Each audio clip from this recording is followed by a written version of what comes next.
It's Yeah. it's just so sad. Uh, you know, Rhonda's wanting to ask you, did she wear an Apple Watch? Do you know? Did she wear an Apple Watch? No, I don't believe so. I don't remember Uh, ever seeing her wear one. I don't.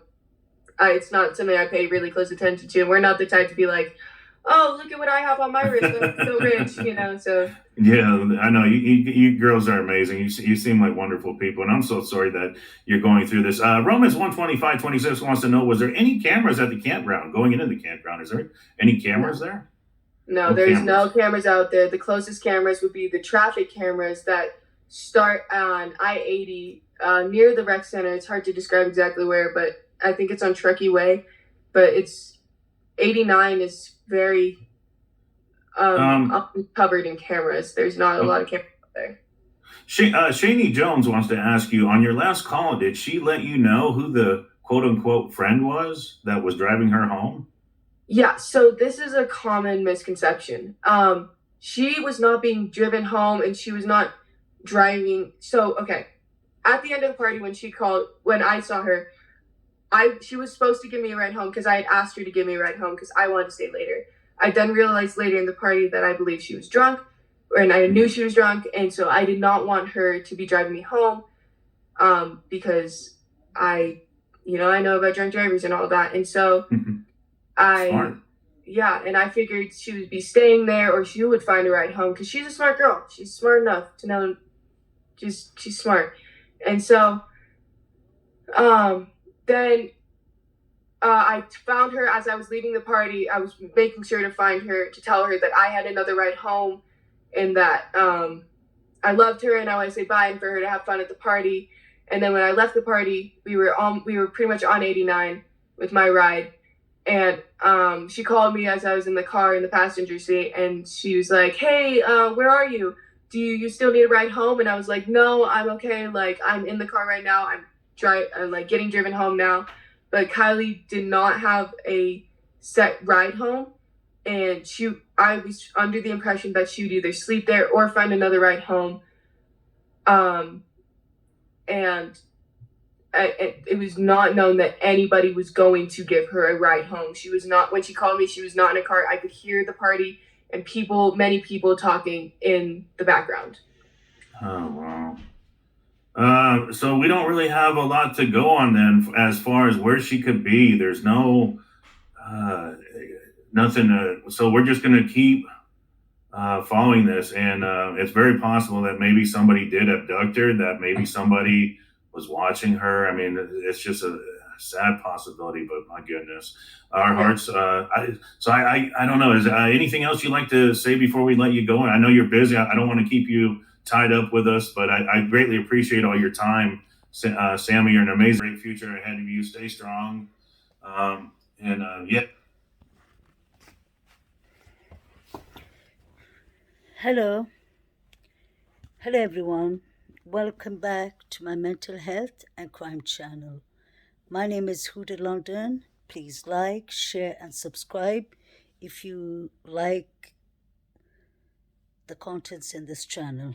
I would like to start by thanking all my subscribers for all the support, all the kind comments, and for all the mindfulness, all the respect,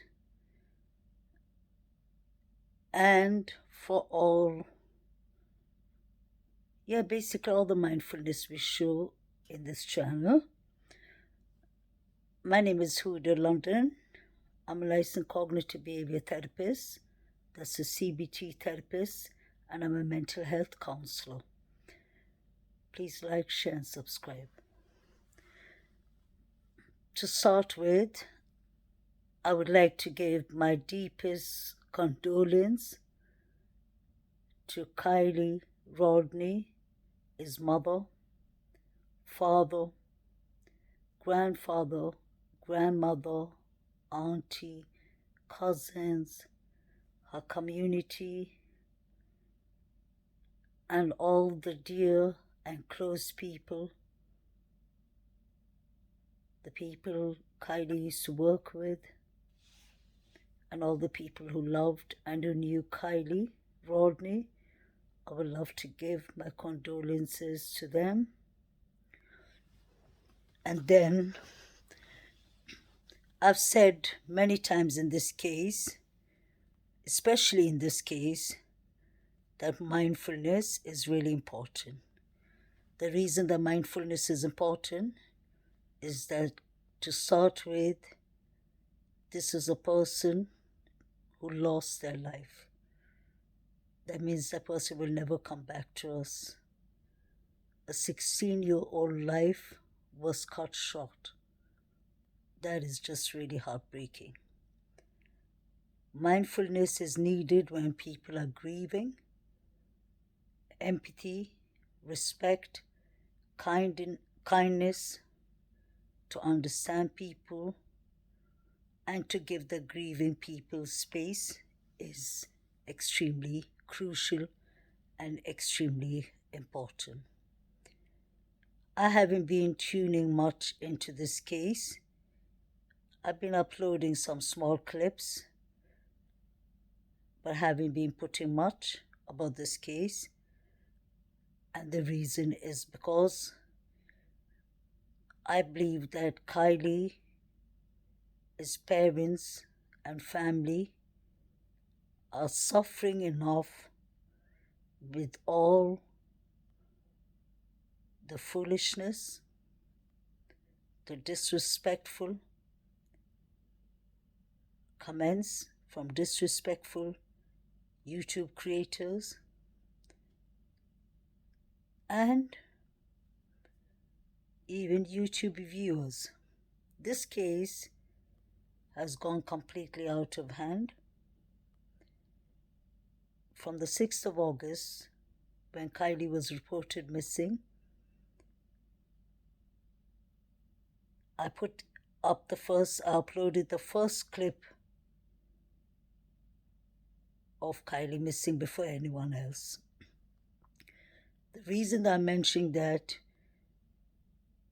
is because it's very important that you'll understand that at the start, when I put up the first clip, I started researching immediately about this case, and I could see within a couple of days how vulnerable this case is, even before Kylie was found. On the 22nd of August, when Kylie was found 14 feet under the Placer Lake, I could see how the rumors, speculation, the drama, the trolling of young people who just barely turned 18 years old, and some are even minors, started getting out of hand.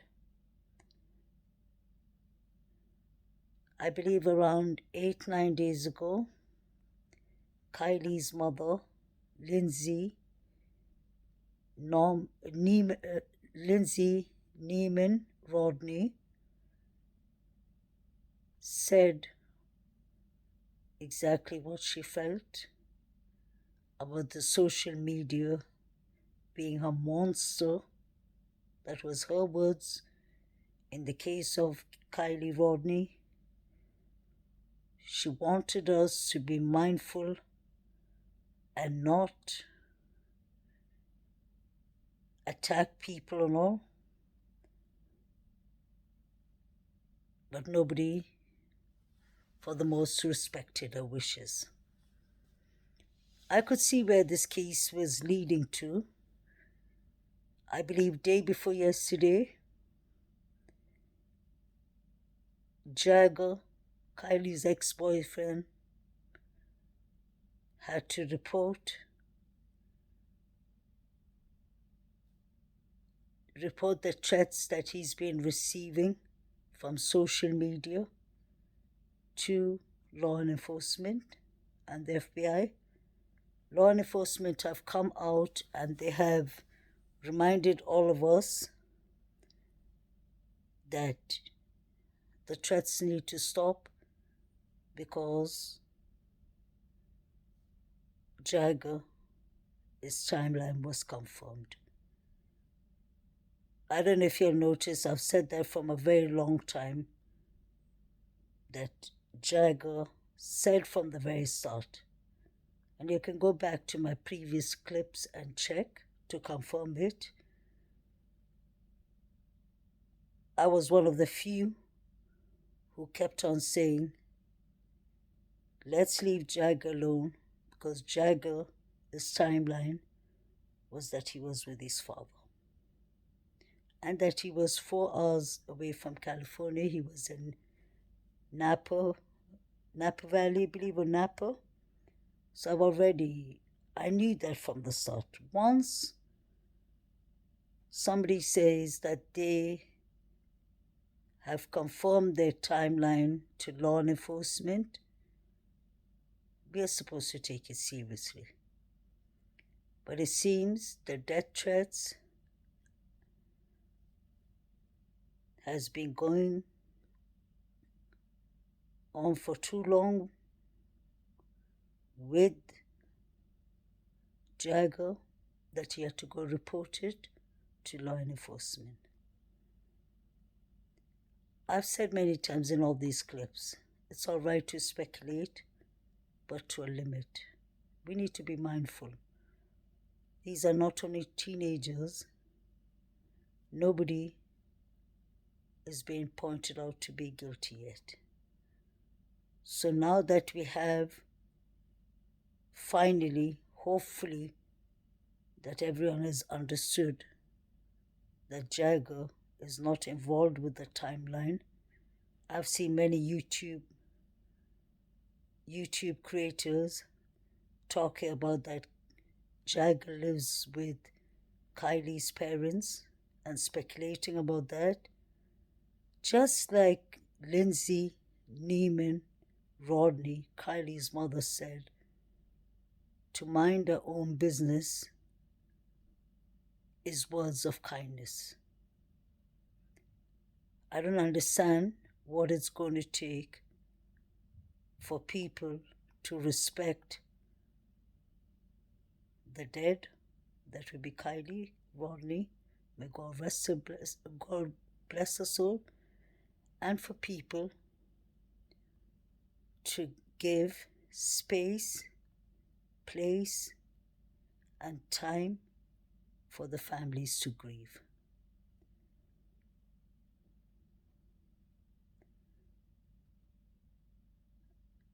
We have to wait for the updates, the autopsy, the toxicological reports, and everything to come on the 1st of November 2022. I find it really heartbreaking. I find it really disgusting that so many YouTube creators, some of them calling themselves pastors, some of them calling themselves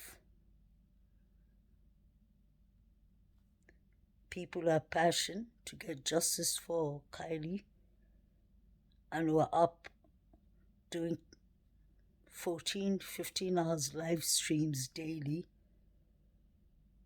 doxing out these minors' Instagram accounts, blasting out all the personal information of these young people. I find it to be very unprofessional, very dangerous.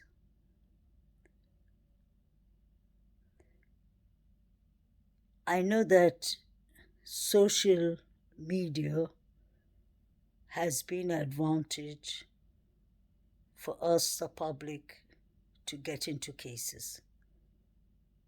But then at the same time, we should remember, just because we are arms tool detectives, we are not licensed detectives. We are not detectives by law. And even if you're detectives, we are not the detectives of Placer County, Nevada County. We are not the FBI. So there's a limit to what information we can collect. Even information that we get out, it's up to us how to use it and put it out in the media. We have to be mindful that these are real people we're dealing with real feelings, with real lives, and their lives can be put in danger, which according to Jagger, he feels his life is in danger.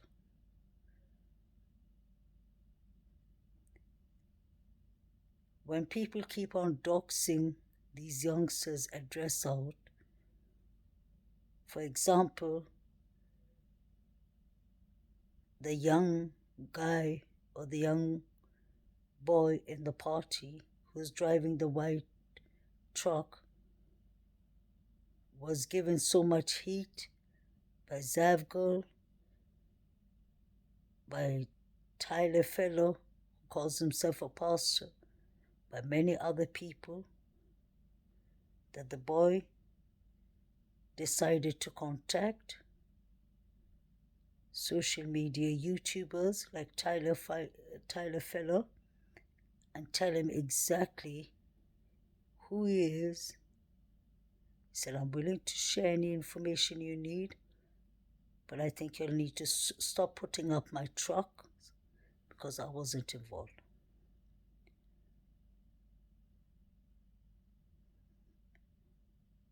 I have seen many channels like Jagger. I keep on saying that because it is the truth. I fear God. I don't fear any human being.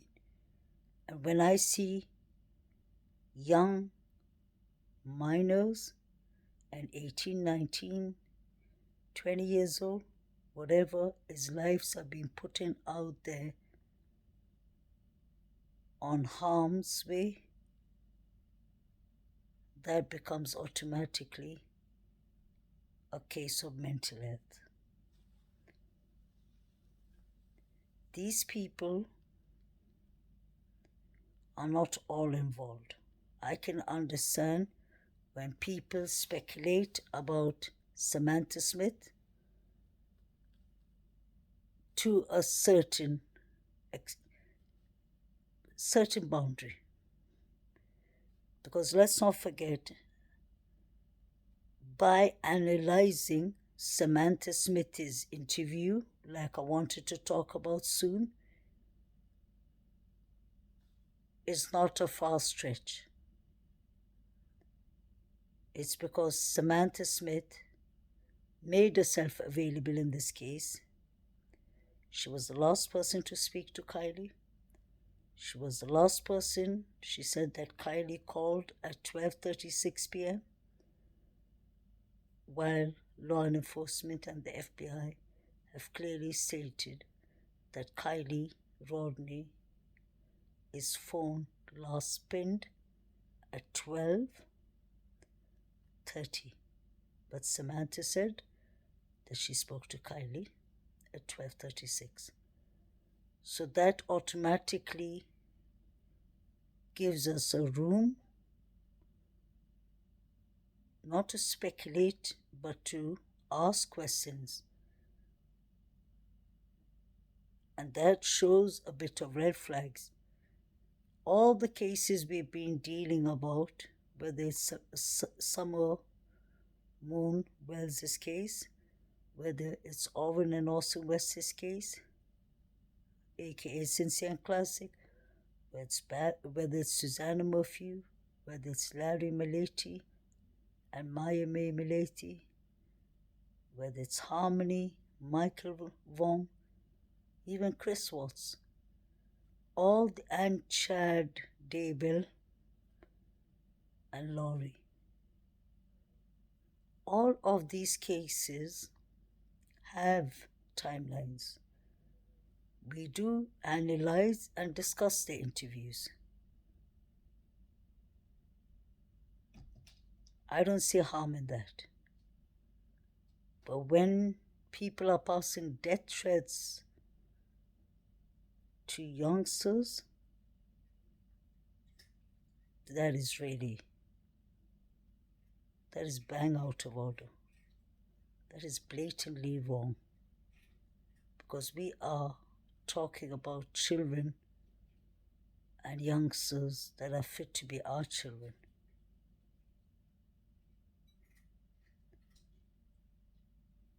So when I start with this case, like we all are aware of, Kylie Mae Rodney was a 16-year-old girl.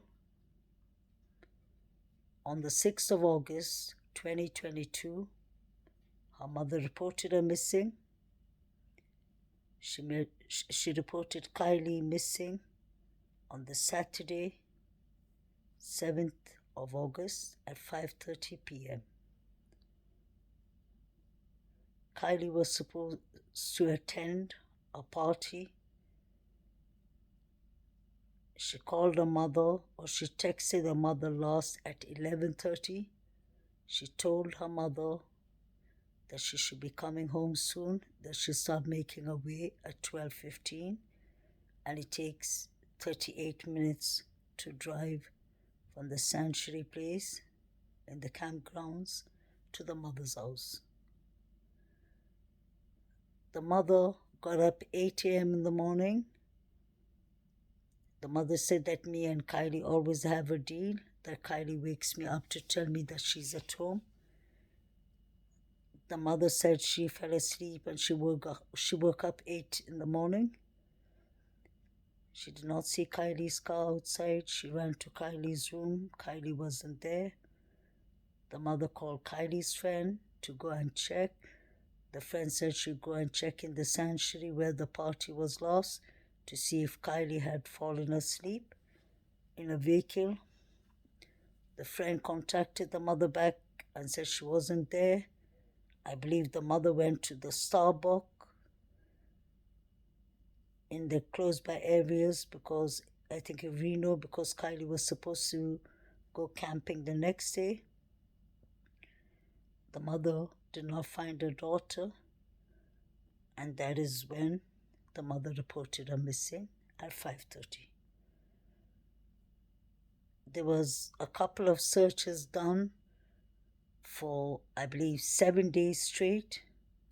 We were getting press conferences from law enforcement and the FBI, 16 law enforcements in the nearby areas from Truckee law enforcement, Placer County, Nevada County, Sacramento, many of those places, and many of the voluntary searches, the Federal Bureau of Investigation.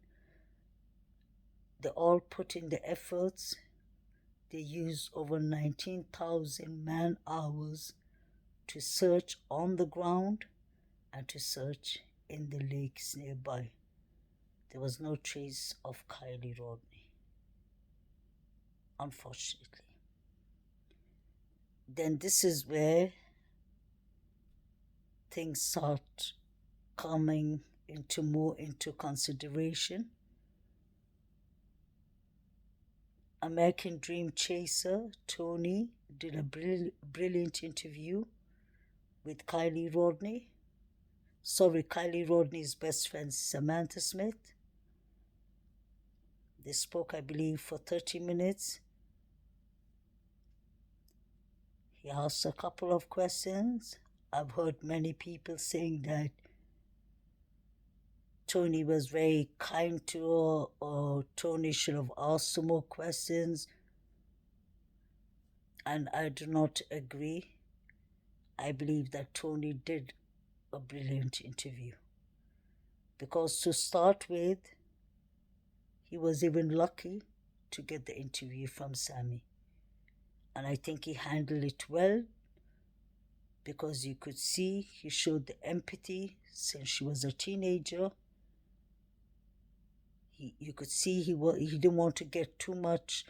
Obviously, everyone would love to get out information from Sammy, but let's not forget, we are not law enforcement. So I think he did a brilliant job. The little clip that I recorded just now, before I started, is important for me, and I'll explain clearly why. Samantha Smith, according to her, she said she's one of Kylie is friends. She isn't a close friend. She said, I got to know Kylie through other people, through mutual friends.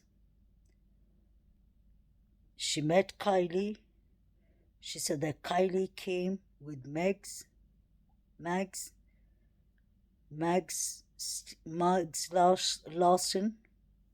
but it's a Scandinavian Larson.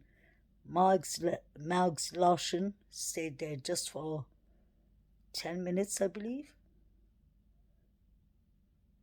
And she left with her boyfriend, Steve Ross, I believe, allegedly. It's important to say allegedly because we still don't have facts about this case. I found that, for me personally, guys, to start with, this is for entertainment purpose only.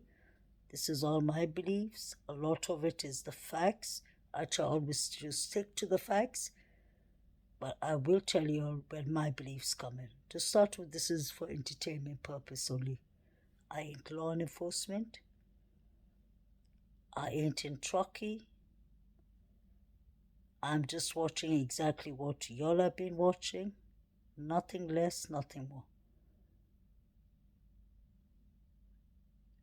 But I personally believe that what helps me personally, everyone has a different eye of seeing things. But for me, it helps me in the cognitive behavior analyzing way, in the mental health counseling, because a lot of the criminologists and the behavior panels, they analyze through people's behavior. For me, I will be analyzing it more through the cognitive and the behavior side, the thoughts and the behavior. I personally believe, let me start with Samantha Smith, and I'll keep it mindful, respectful, on point, without exaggerating. This is my opinion. The first day when I heard the interview, without even taking a pen and paper and writing down anything, things that caught my eye and my attention from the start was the friendly fight. There wasn't many people on YouTube at the start who were talking about it. I was thinking, as a mental health counselor, these people are intoxicated. There's all kind of drugs like cocaine, mushroom, maybe something lasered with fentanyl, very possible. Since fentanyl is a very big thing, it's a big epidemic, not only in place in Nevada County and Sacramento. It seems to be spreading in the Bay areas and those areas a lot. By saying that, Kylie attended the party on the 6th of August. On the 5th of August, there was 4 overdoses. 4 overdoses of pills lasered with fentanyl.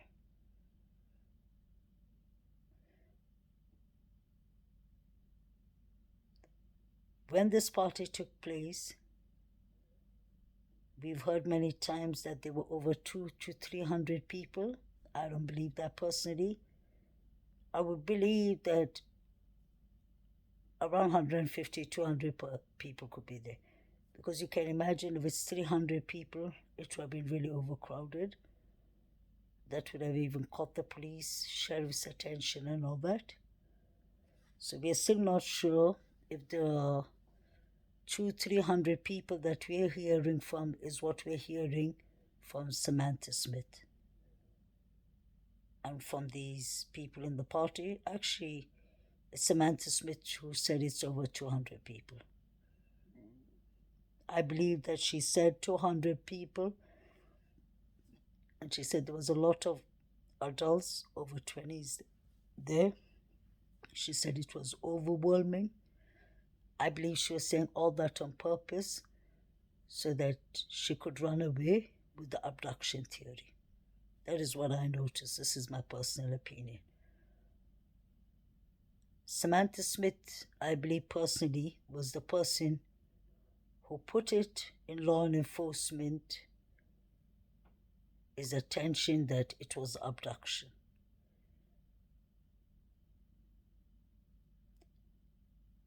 When American dreamer,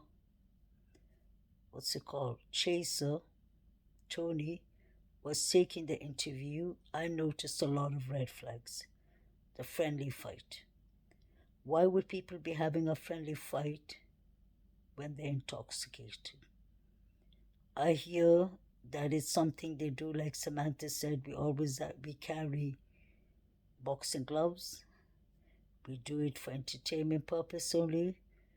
She said that if it gets too far, there's always people to stop it. She says sometimes people fight over the trophies. We know personally, as adults,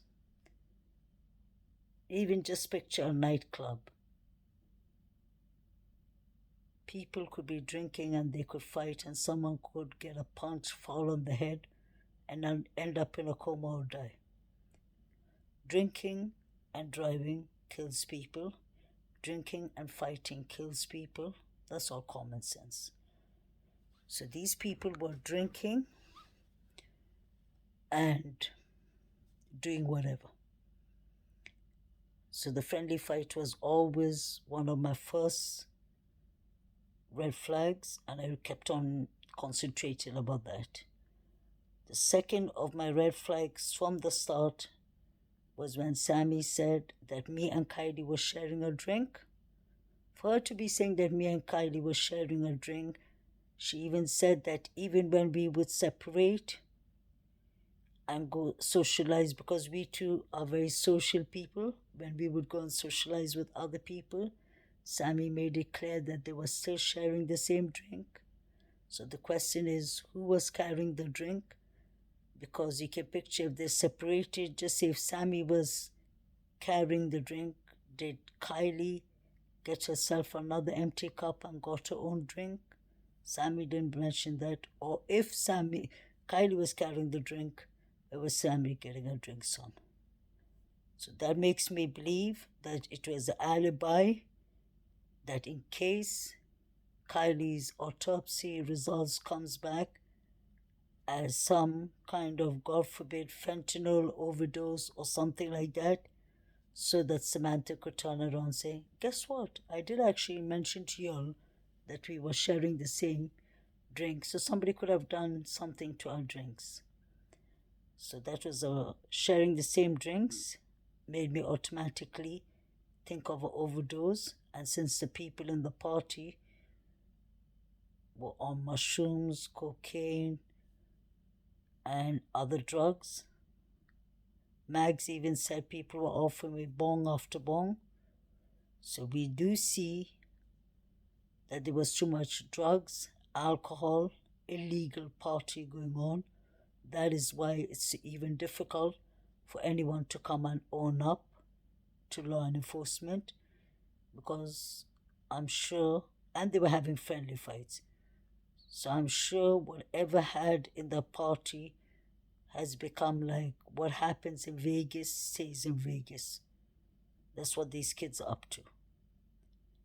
These kids could possibly have parents with influence, parents who are rich. They could be, their parents could be sheriffs, defense attorneys, lawyers, counselors, doctors, millionaires, billionaires, whatever. We've heard that allegedly Samantha's mother is a defense attorney or ex-defense attorney. Her father is a private investigator, and they have a licensed private investigating self-employment business. So we are talking about not only one child out of the 200 children, a good 120, 130 could be well privileged. I'm not saying that there's a cover-up happening here, but I'm saying that I'm keeping my possibilities open. Whatever happened, whether there were 50 people in the party, or if there were 100 people or 300 people, I believe somebody knew what happened. In fact, not one person, many people knew. And I believe as soon as they saw, God forbid, if they saw Kylie's car going into the vehicle, her vehicle going into the lake, or if they saw, like Doug Bishop's from Adventures with Purpose, when he was searching for Kylie's car, somebody called him, if you'll remember, and the person told him that people on Facebook are going wild, talking about rumors, and maybe this is not a rumor. He said, the person told him clearly, Doug told us that there was a fight and everyone started disappearing, dismissing themselves, disappearing basically at exactly 12:30. So something happened at 12:30 that people witness. Whether it's a fight, he said Kylie and somebody else was fighting, another girl. Even if a fight did not happen, something happened major that could be, what is the right word, that could be unreversible for everyone to have disappeared. Obviously, when the children went home and the youngsters, God forbid, if Kylie died at that minute, God forbid, or the next day, or if Kylie's car went into the lake at that minute, all these children, his parents told them, don't talk. That I believe. I found it a red flag when Sammy was asking everyone to come to her and give her the information and to leave your parents far, far, far away, she said. Just come by yourselves. We have food for y'all. We have everything. Come and tell us what y'all have seen. Even if y'all were there in the party for a short while, just come and tell us. There won't be any parents there. There wouldn't be any law enforcement there. For me, I see that as from the start that Sammy was up to no good. She wanted to filter things before it went to law enforcement. But I'm sure law enforcement are more smarter than that. They must have they must have bugged the place around, bugged the van or camping ground wherever she's talking to the teenagers.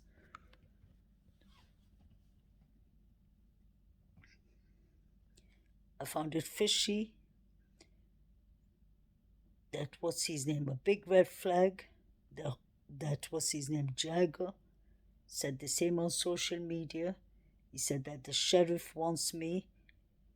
Anyone with information, he said, please bring it to me because the sheriff wants me to filter out the information before I bring it back to him. So we have Sammy and Jagger saying that the information has to come through them. So those are not rumors or speculations we're making. Those are things that are facts that came out from Jagger's Instagram and that came out from Sammy's mouth. So when I speculate from there or analyze from there, something is not right, especially with Sammy. And that is the reason I personally would say, I said from the start that I believe Jagger wasn't involved. But yesterday I found it very interesting. I was talking to my 17-year-old son, and he's seen that I've been very occupied on this case. And I was talking to both my nephews who are around his age. Two of them are 18, my son and the nephew, and the other nephew is 17. So they were just watching the case. I said, come on, come here, you're all the same age as Sammy. I know you don't party and all, but obviously in that age, let me just explain to me, I told them, just explain to me, what do you think? Where do you think that Sammy's lying here? And it was actually very interesting because it's nice to see it from a teenager's eyes too. They told me, actually, a lot of things that, like the friendly fight and all the things I was saying, they pointed all that out. But my son and my nephews told me something very interesting. And this is for entertainment purpose only. They said, my son said, Mom, he said, listen, what if Jagger, he said, what does law enforcement mean by that they have proof that Jagger wasn't there? So I said, maybe law enforcement has checked out where he was, and since he said he was with his father, maybe they have confirmed that. So the boys told me, have you ever thought about what if Jagger, his father confirmed that Jagger was at home, and what if Jagger's phone was with the father, but Jagger wasn't using that phone, and Jagger wasn't at home? And then I sat and I thought for it a second. I said, yeah, but I'm sure the police would have definitely asked for evidence. So my son said, not necessary. And my nephews were agreeing with him. They said, just think if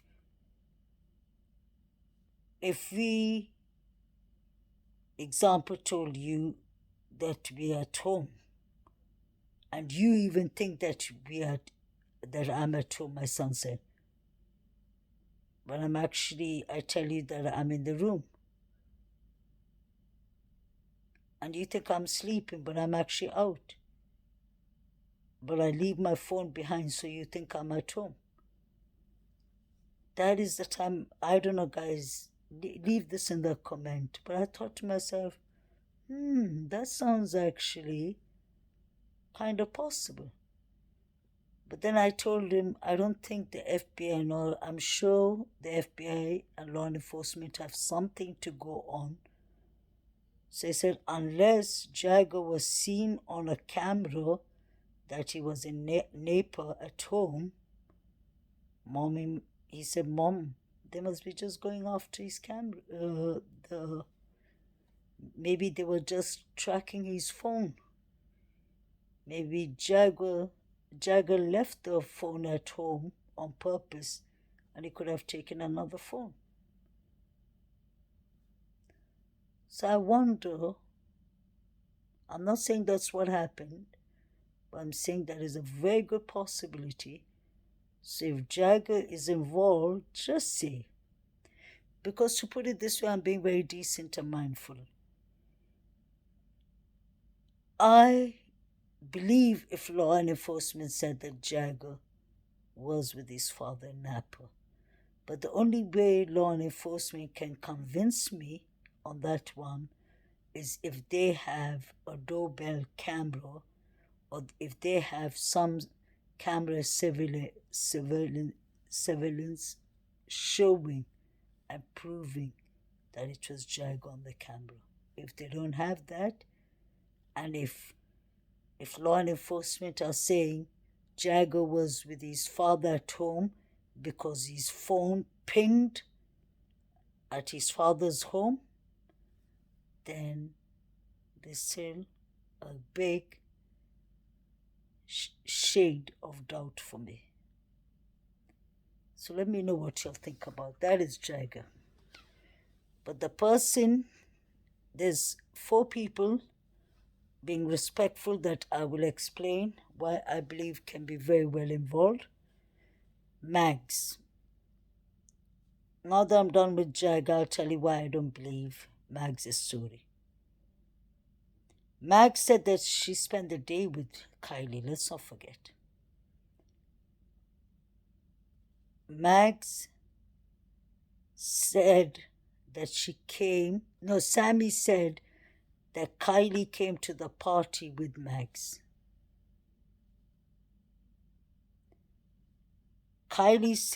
Mags stayed only for 10 minutes, and then her boyfriend came and she went with the boyfriend. So I would really love to know the timeline that Mags spent with Kylie and where they were before they came to the party.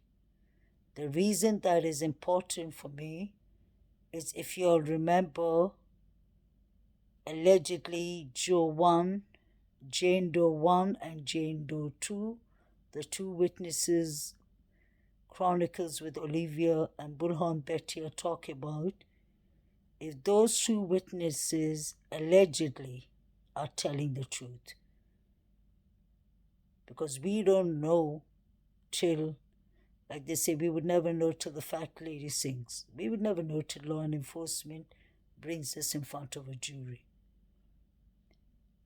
So if these 2, Jane Doe 1 and Jane Doe 2, is testimonies, witness statements are right, and I really do believe some of it are quite right.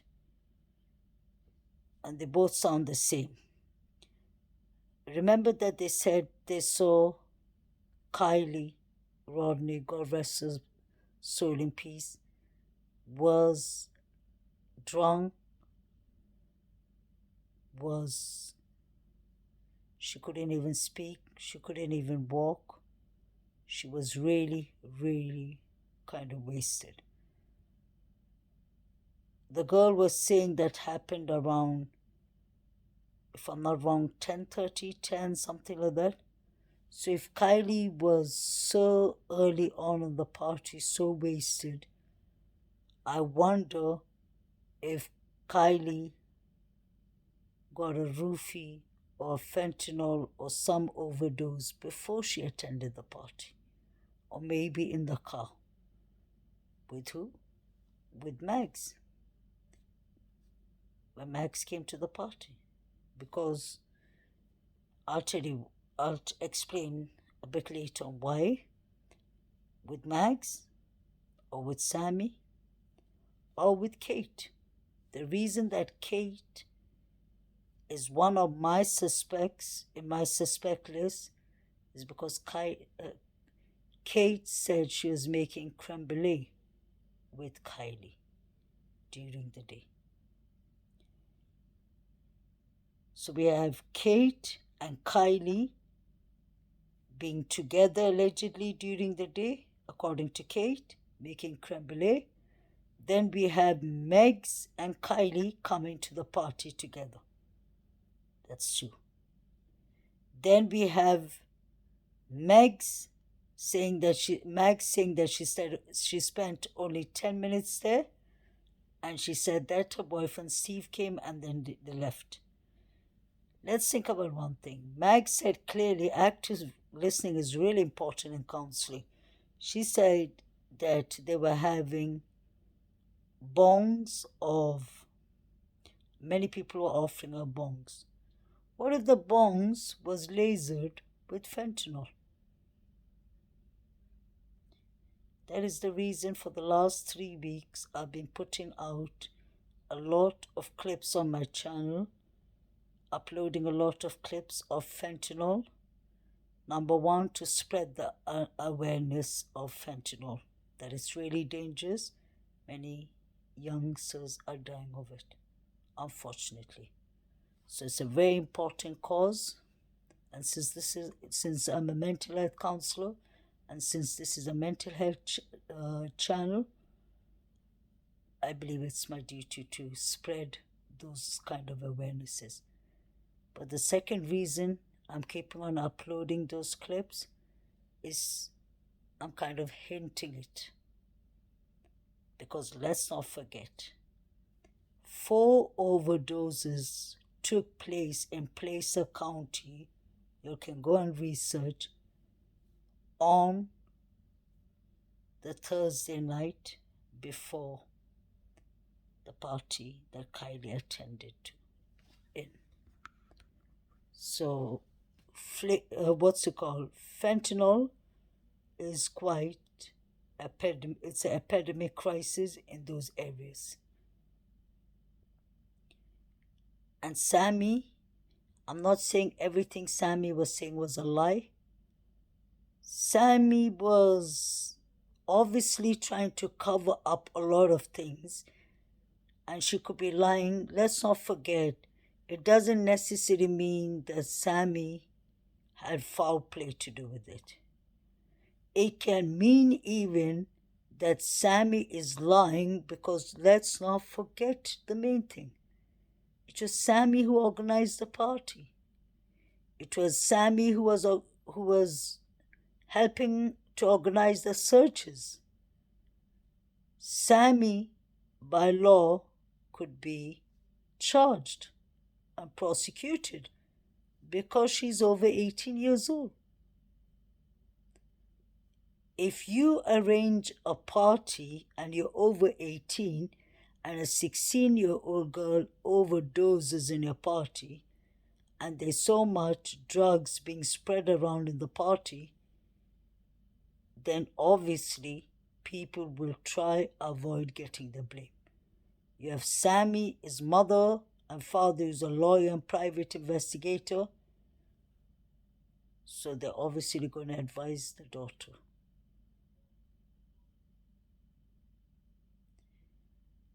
Kate Kuno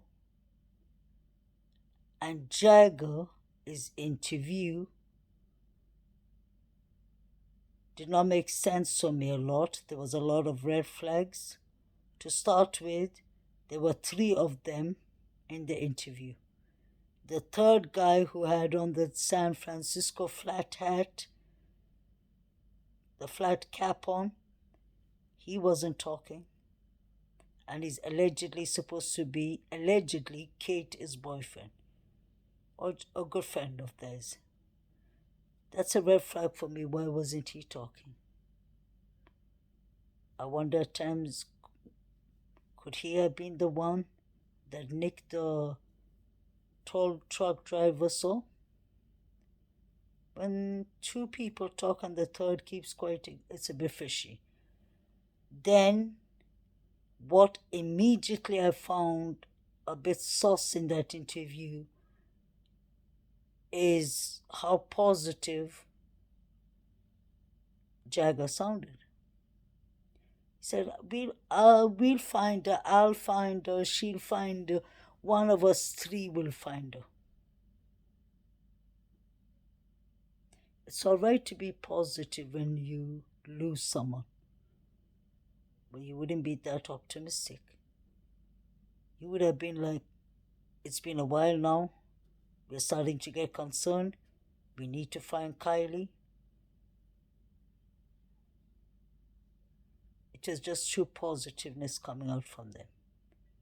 The same with Samantha Smith on the other side when she was doing her interview with Tony. She said, oh, Kylie's young, she's strong, Kylie's smart. The sad thing is, everybody, including the mother, I'm not putting out any blame, but everyone kept on saying the word Kylie's smart. Kylie would know better. Kylie wouldn't drink and drive. Kylie wouldn't do this and that. Kylie's like this. Kylie will survive. Why is everyone making Kylie sound to be like a Superman or superhero? Kylie was a 16-year-old girl. A 16-year-old is a child, a minor. Kylie shouldn't have been given the responsibility to drive a Honda CV to go to a party where her mother and her parents knew they could be possibly drinking. I'm not putting the blame on anyone, but I'm just thinking that everybody gave this little girl too much responsibility that she could handle. Everybody keeps on saying indirectly and directly, like, this is out of Kylie's character. So if it is out of Kylie's character, why did Sammy leave her alone in the woods? Sammy even said, I thought Kylie would end up sleeping there. What makes Samantha Smith believe that a 16-year-old girl would sleep in the woods in a car by herself, where she could easily get killed, raped, hijacked, human trafficked? Anything and everything should be expected.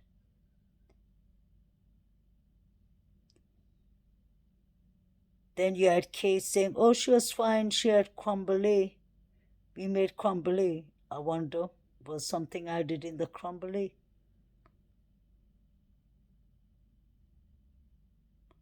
I'm just speculating because there is so many things that is not right with these people.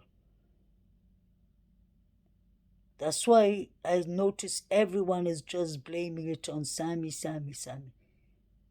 And I believe that's a bit wrong because there's too many people here who are lying.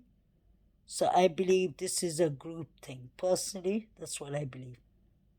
This is more than Sammy. Sammy is the one acting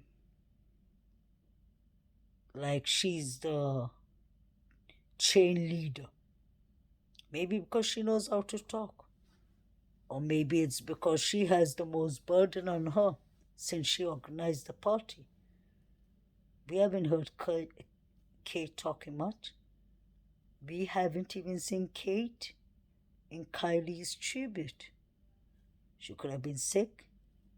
She could have been fed up of social media harassing her. Maybe that's the reason she didn't come, but I found that to be a red flag.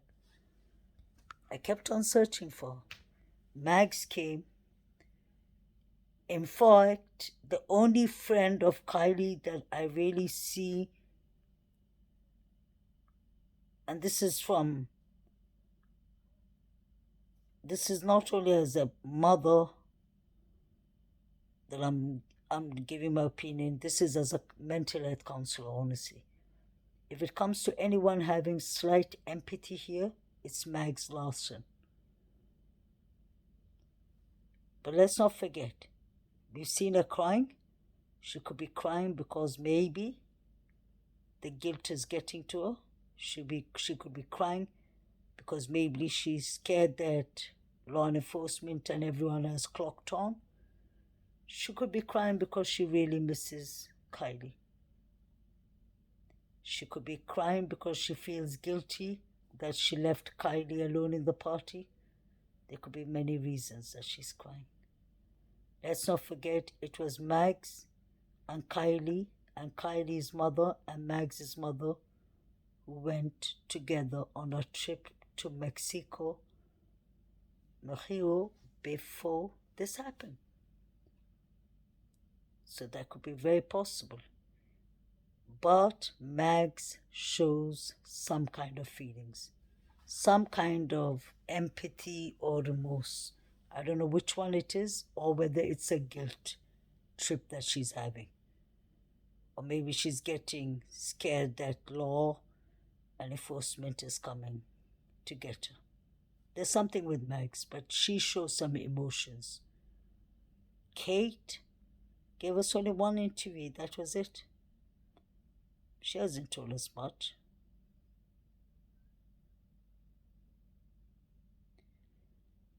Then you have other people being present in the party. We're hearing about two guys fighting and blocking the road in the sanctuary so that cars couldn't come in and cars couldn't go out. And the generator of the light was on and then it went off. So, did something happen to Kylie when the generator went off, the light? Was it put off on purpose? Was it put off accidentally? Was it put off because something happened and they all fled? Because the witness or the people in the camping ground said they saw a fleet of cars leaving at 12:30. Then let me come to the last one. I've spoken about Kate. Her story, I'm 50-50 on, maybe 70% that she's involved to. Mags, I don't believe Mags left that party. Why would someone come from such a far distance, stay 10 minutes and leave a party? That doesn't make sense either.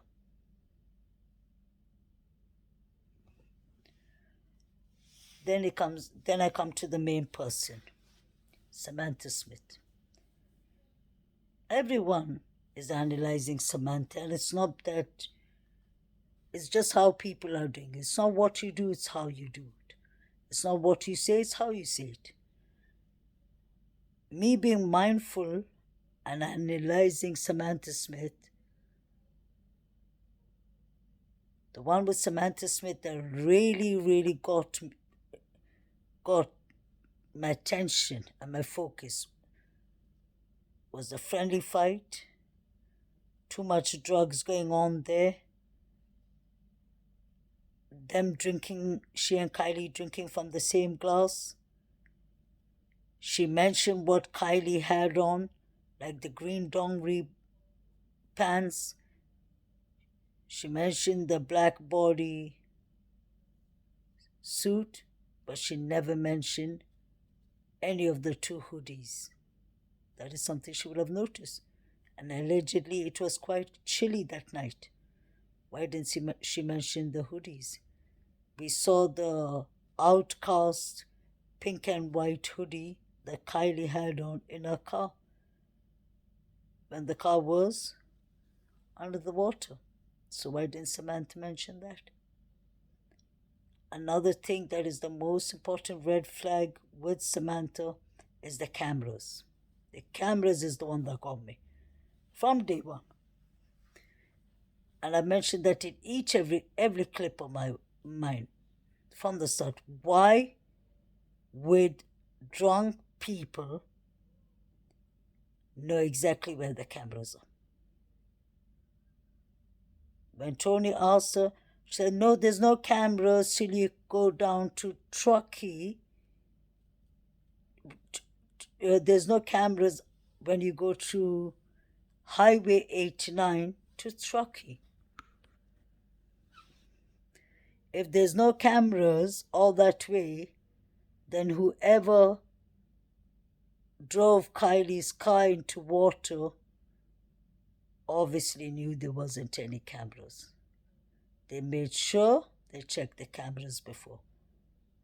When people are up to no good and have a crime, an active crime going on, it's common sense. You're going to check for the cameras so that you don't get busted. Samantha knew where the cameras was. That makes me believe if this is foul play, which it most likely is, Samantha knows where the cameras is. Let me see, there was another thing I wanted to...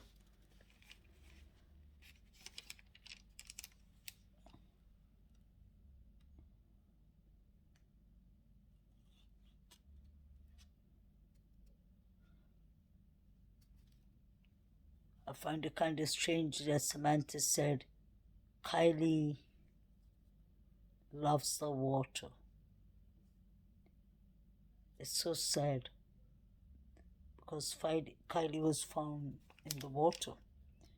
And she said that when Tony asked her, do you think the car went has the waters been checked?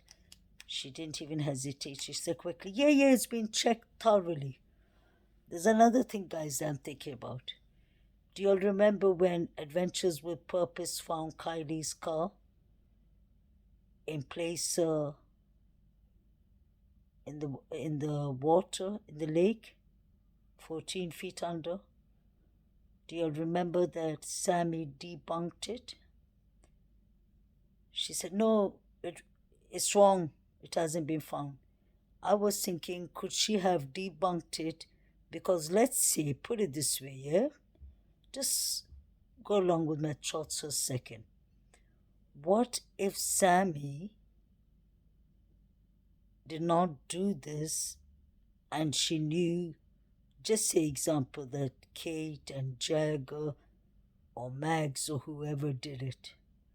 What if they lied to Sammy and they told Sammy, we drove the car into Boca Lake. So maybe Sammy was expecting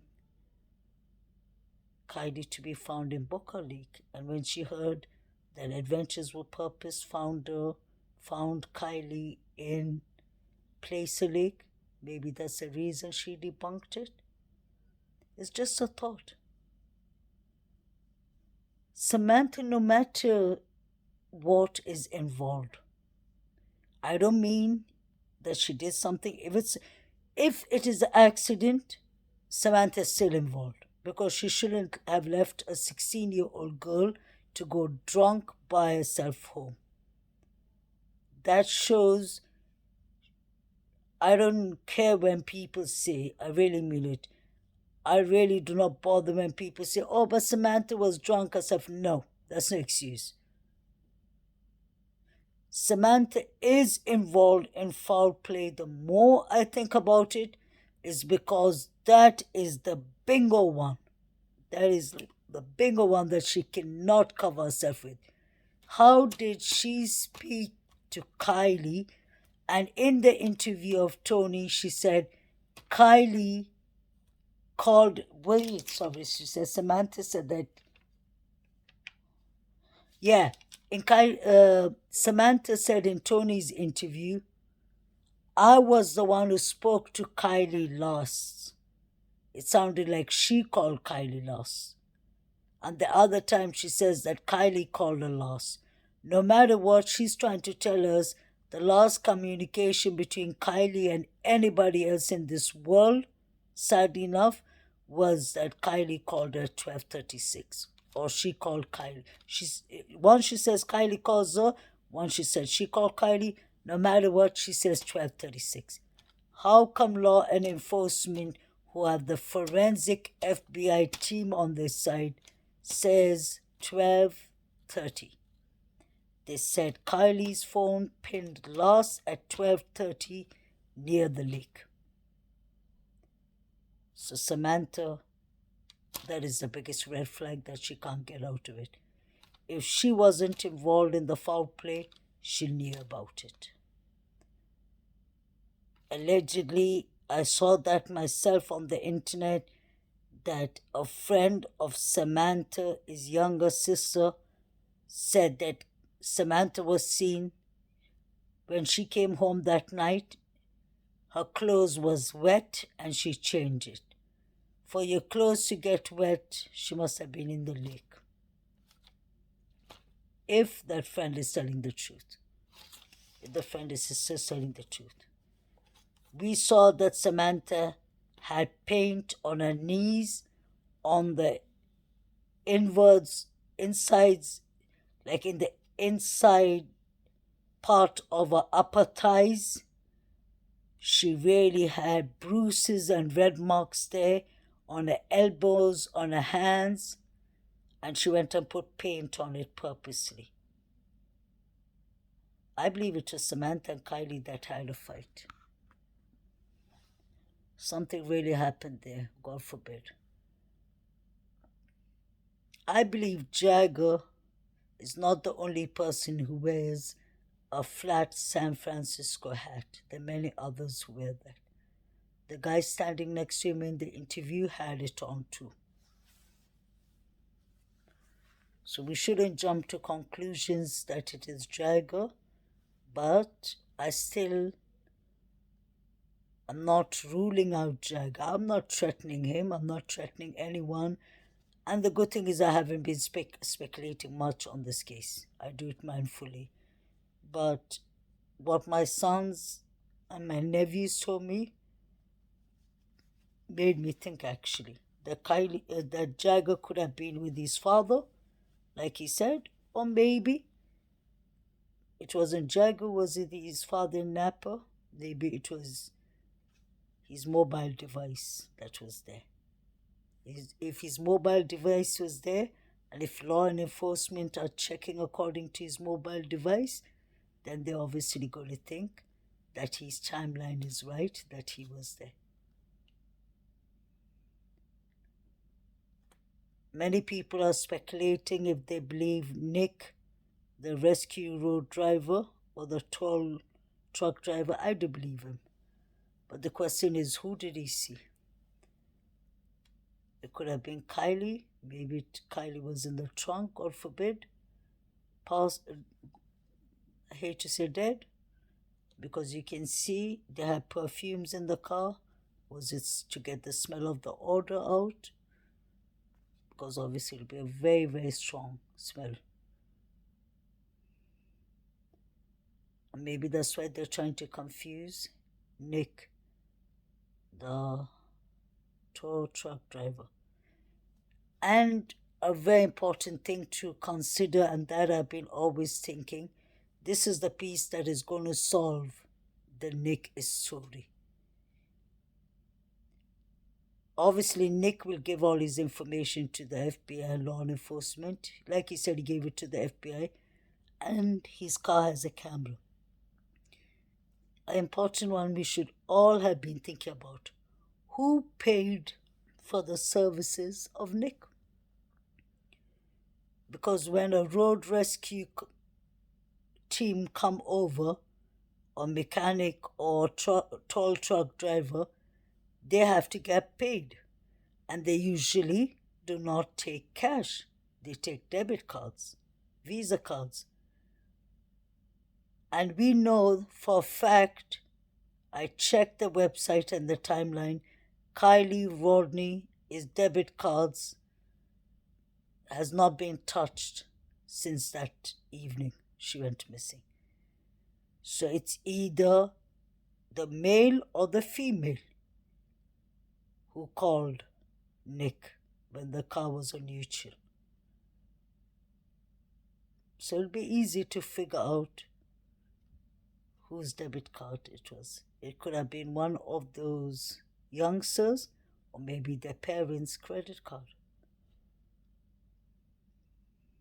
It is really sad, really heartbreaking, really unfortunate that a 16-year-old girl lost her life in that manner. It's really sad. That should have never ever happened. If it is, no matter what, condolences, I give my deepest condolences to Kylie, Roddy and her family. If it's an accident, may God forgive her soul. If it's foul play, may God forgive her soul. And may God give her family space, time to heal, to grieve in the best way they can. I hope they get mental health counseling. I would hope they get the mental health team to help them. I'm sure law enforcement has made it available for them, because I remember in the press meetings, the day they were doing it in the gymnastic room, law enforcement was saying there's mental health counselors available here to talk to people. I think that is really important, because I deal with bereavement on a daily basis with families, in family therapy, in CBT. There's always someone who's lost someone, maybe in a tragic way, sometimes in a non-tragic way, especially during the times of COVID. In the epidemic, we had a lot of bereavement counseling going on, and it is a tough period. It has different stages. once they're in shock, then there's a period they're in denial, there's a period they have time accepting it. Losing someone, you lose a part of you, especially when the person is close, and especially when it's your 16-year-old child. In my culture and in my religion, in Islam, there's a saying that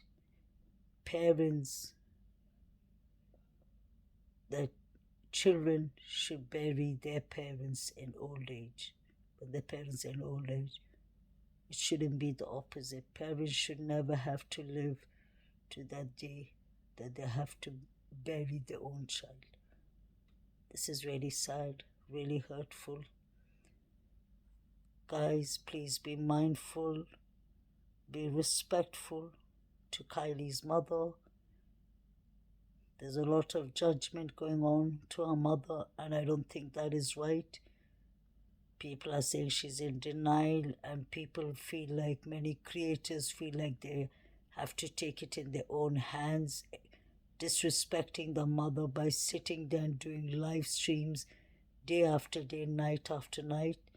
I've noticed the ones who are being selfish and who keep on doing this nonsense, like I've mentioned, are the ones who don't have children, who don't have teenagers, and it's really sad. The respectful ones that have children like me and many other YouTube creators are very careful. People have to understand, today it happened to Kylie's mother, tomorrow it can happen to us. We need to respect each other in time of bereavement. That is the only time people need us. And then even if you don't know them, even strangers, all they need, they're not asking you for money. They're not asking you for justice. They're asking us to give them space and to mind our own business. Obviously, we're human beings. We're not going to mind our own business. That's why I'm here talking about it. But we can do it in a respectful and mindful way. Guys, look out for your youngsters. Look after your children, no matter how old they are.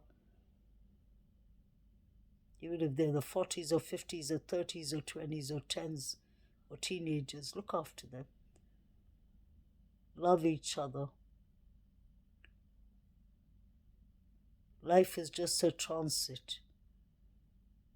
We're not here permanently. We're not here forever. Let's love each other, care for each other, respect each other. Let's bring positiveness into people's life, not negativeness. Let's leave these teenagers information. Zav girl, please, with respect. You and all of the people on your panel, without saying their names, please give them respect. Don't put these children in danger. When Jagger's complaining, I know he's complaining especially about you. They said that they're going to start prosecuting legalizations for all these teenagers who y'all are being unmindful of. Because these children's lives are in danger. There's nothing wrong about coming up once a while, like I do once in 2 weeks, and talking a bit of it and trying to check if there's anything we missed and summarize it.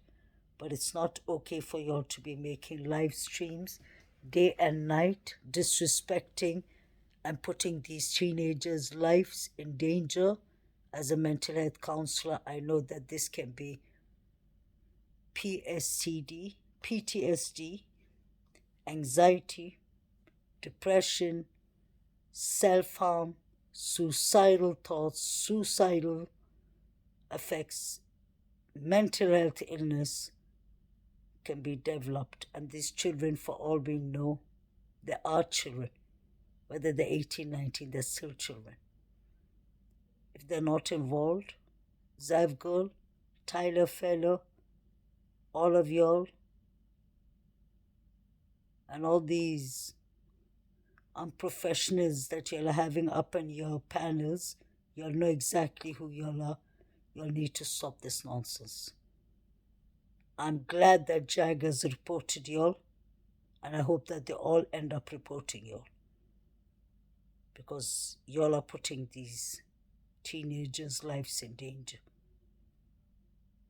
Y'all are not respecting Kylie Rodney's mother, Lindsay, who's asked y'all to be mindful. Zav Girl says she's in denial. Tyler Fellows, you're keeping on calling yourself a pastor. If you're a man of God, you will know the boundaries of what God has allowed you and what God has told you to keep your boundaries and distance from. You can pray for them. You don't need to expose their cars, their walks, their talks, their Instagram accounts, what they're up to day and night. This is not Candace and Donwells. These are teenagers.